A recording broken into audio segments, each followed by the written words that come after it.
How to describe Jacob Emory? Well, I guess you could say he was the kind of guy you could never take notice of. This isn't to say he was a bad kid, in any sense. Many people in this town thought he was the most reliable person for an odd job in the state, but he never really excelled in anything. He was the living proof behind the statement, "Jack of all trades, ace of none." Most of this was due to his own lack of will. He dabbled in damn near everything this town could offer him. Automobiles, radio operation, store management, what have you, but he never stuck with anything. His friends and workers went after him about it a number of times, but everybody got the same unsatisfying response. It just wasn't enough. Needless to say, any friends he kept were either very patient or never spoke of the matter altogether. It was probably inevitable then that Jacob would leave to go abroad. I don't remember where he went, but I think Gertrude down the street knew before she passed on. You'll have to scout someone else if you ever get curious. In any case, no one even tried to stop him. Everybody thought that a little travel would stamp the ambition out of him, or else feed it until it was no longer an issue. Hell, we even gave him a sending-off party, which I thought was pretty nice of everybody. So anyway, he was gone for 6, 7 years? Can't remember. You'll have to check with someone else about that too. Anyways, he came back, eventually, and he had changed, obviously enough. He was amiable, energetic, all smiles all the time. And we all quickly learned why. He showed us a souvenir he'd brought back, a solid black stick, the length of a pencil but the texture of chalk. We all wondered why on earth such a simple thing would prompt such a spring in his step, until he gave his demonstration. He took a piece of paper, and with this stick, God, there's got to be a better word for it. With this stick, he drew a crude circle. It dropped and rested on the border of the paper, like a stone. It didn't leave the paper, but it acted out on it, sort of like an old movie projector on a screen. Son, I know how crazy that sounds, and if you feel like playing skeptic, then you can leave an old man to his craziness. But I know what I saw, even if everyone's been hushing it up, and that stone he drew dropped. Jake even passed around the paper, and as it was being passed, it rolled around as the paper got tilted. None of us had any words for it. Hell, what was there to say? But he continued drawing demonstration after demonstration for us, stick figures in various pageants and plays, doing everything from fighting each other to making perfect, human pyramids, and we all thought it was incredible. That was all the go-ahead he needed. He announced that he planned to put on shows to pay for rent and food, where he would draw anything the crowd members wanted.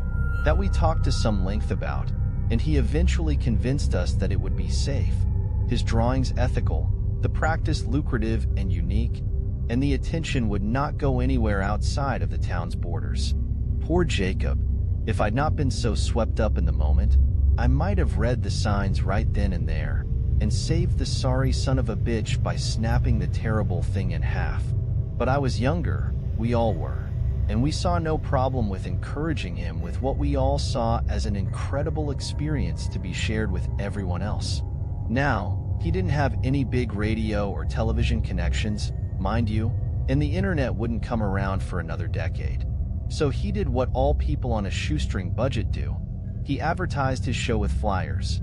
Flyers might not mean anything to you city folk, but in a small town, they gain a fair glance over from time to time. And what's more, Jacobs managed to stick out by having little figures jump up and down and whatnot to get people's attention. His first show must have gotten nearly 60 or so people, probably a lot more than that. And his shows were fantastic. Someone would shout out a scene from a play or a comedy sketch, and Jake's hand would fly over a white wall like a bird. He'd been holding back when he made that stone, that's for damn sure. His illustrations were all spot on, and he could make an incredible human figure in minutes. Come to think of it, I don't remember any of his scenes lasting more than 10 minutes to make. They were all really well done scenes, too. Not only could you see a knight charge a castle, Jake would draw the castle's interior as well, like a wedding cake split down the middle. so you could see the knight scale the walls, fight his way through levels to the dungeon, fight back out with the princess, and make a leaping jump off castle parapets onto his getaway horse, all in complete silence. Not realistic, no, but that was part of the appeal. None of us went in there expecting something real. When a scene or a sketch was finished, either the characters would leave off a wall or he'd cover the wall with white paint. This was good, in a way. It gave these shows a time limit, so that when he'd finished with all of the 4 walls in the room, everyone knew the show was over until the paint dried. Jake, meanwhile, was changing in a bad way. I'd mentioned that upon his return, he'd been extremely energetic. Well, that energy, that vitality or fervor, or whatever you want to call it, it never left him. Not for an instant. Far from it, it seemed to grow in him, and he enjoyed it all too much. His eyes grew wider, he slept gradually less over time, his statements and opinions more radical and frenzied, and though he never was a pushover, he was starting to make people nervous in his company. A month or 2 passed, and Jake's audience grew like a wildfire. Nearly everyone in the town paid to see Jake's art in action, and he had to rent out larger and larger places for them to sit. He now didn't stop after one scene was done. He moved directly on to the next, put on the next blank space on the wall, sometimes to the intriguing effect of causing scenes to mingle, which the crowd loved. The subject matter got more wild and immoral. The monsters got more bizarre and creative. The fighters using more impossible weaponry, all for the sake of the crowd's interests. Jake got steadily more indulgent, which we figured was from the money, and he became a drinker and a womanizer, neither of which got rid of that vitality, by the way. Some of those women claimed that they'd woken up in the middle of the night to see him scribbling with that stick on a drawing pad, a gigantic grin on his face, and while most of them said that they'd assumed he was drawing them in the nude, there's rumors that 1 or 2 of them got glances at that notepad. Those anonymous few supposedly said that those drawings absolutely weren't nude pictures, but neither of them, whoever they are, will say what he was drawing. Don't bother looking for the notepads or flyers, though, they're all gone now. I'm getting off track. Point is, he was hitting the bottle, and that's important, because it was that drinking that would eventually ruin everything. On the night of one of his performances, as he walked in front of his cheering crowd, it was immediately apparent to everybody that he was completely drunk. I was in the front row, and I could smell the bourbon on him from 10 feet away. The show started. He went through a bunch of sketches and scenarios the crowd recommended. When at the end someone asked that he draw himself, everyone cheered the idea. I guess they'd been wondering what his creations thought of him, and he eventually obliged. No sooner had Jake finished connecting the final 2 lines on his coat than every single character, across the vast, expansive wall, all stopped and looked directly at that illustration. Lovers stopped kissing, clowns stopped laughing, robots stopped fighting pirates. Everything stopped and looked at the Jacob illustration. The crowd died almost instantly. I remember Jake's face at that moment, pale white, full of terrible comprehension at his mistake, and looking desperately for the cans of white paint he'd forgotten to put out before the show. Everyone else? They were looking at the fake Jacob. That Jacob reached into his jacket pocket, pulled out a black stick of his own, and as we all watched, drew a door. He pushed on his side and the door swung open, allowing him to walk through onto the floor of the auditorium.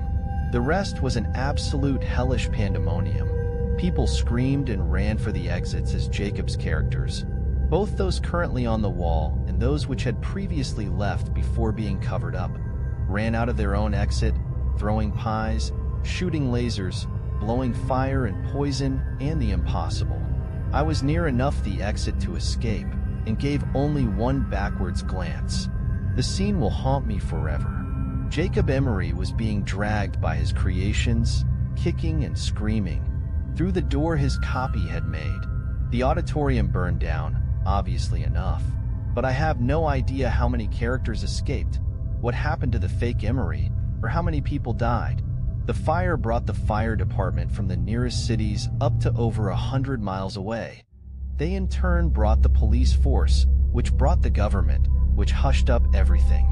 They took the flyers and any art Jake had made, and swore everyone to secrecy or else life detainment. The fire was blamed on a cigarette in the garbage during a basketball game, and we all eventually went on with our lives. Jacob was made to never have existed. In retrospect, I realize everything. Jacob hadn't been creating illustrations. Illustrations don't move, much less act or attack. They're just images people see, shadows made to look like real things. Jacob had been making life, actual thinking things in some alternate dimension, using a power that was never meant to fall to mortal hands. He got drunk on his power. His punishment was probably well-deserved. Incidentally, the government screwed up on 2 different accounts. They did a damn good job silencing everyone, but proof remains. The ruins are still there, you know? The auditorium's ruins. I hear they're going to start reconstruction soon, which will wipe out any remaining evidence someone can definitely see. But I went back there once, several years after the fire, just once. Amidst the rubble, covered in ash, I saw something squirming. I looked closer. It was Jacob Emory's hand on the wall, exactly like it had been 3 years ago. Sweaty but calloused, I remember. But it was constantly flailing, as if the body it was supposed to be attached to was still writhing in flames. That was mistake number 1. Number 2 was those creations. Like I said, I don't know how many escaped, nor how many the government agents found and caught, but I will say only this: those tall grass meadows on the outskirts of town, don't go into them, ever. You were asking about those white figures you've seen at night, right? This town doesn't have ghost stories.